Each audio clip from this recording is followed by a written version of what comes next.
आणि त्याच्या काही तांत्रिक अडचणी होत्या। त्या तांत्रिक अडचणी सोडवण्याचं काम सन्माननीय नामदार राधाकृष्ण विखे पाटलांनी स्वतः केलं। त्याबद्दल त्यांचं सगळ्यांच्या वतीने मनापासून अभिनंदन करतो आणि त्यांना धन्यवाद देतो। आज बऱ्याच प्रकारचे रोजगार इथं मुलं उपलब्ध होते। बऱ्याच दिवसापासून त्यांचा फुलाचा विक्रीचा प्रश्न होता। या आपल्या ग्रामीण भागातल्या शेतकऱ्यांच्या फुलाचा विषय होता, तो तडीच नेण्याचं काम राधाकृष्ण विखे पाटलांनी केलं आणि सगळ्यांना आज आनंदाचा दिवस पाहायला भेटला। फक्त तो राधाकृष्ण विखे पाटलामुळेच भेटला, एवढंच मी बाहेरच्या तालुक्यातील विरोधकांनी या ठिकाणी शिर्डीतलं वातावरण वाईट केलं आणि नाना प्रकारचे आरोप नामदार साहेबांवर या विखे पाटलांवर केले।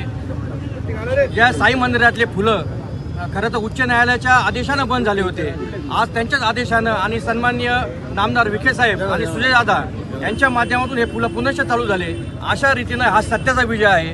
खऱ्या अर्थानं नामदार साहेबांना तुम्ही किती त्यांच्या शरीरावर चिंतोडे उडवले, परंतु सर्वसामान्य जनता ही नामदार विखे साहेबांच्या बरोबर राहील, सुजयदादांच्या बरोबर राहील।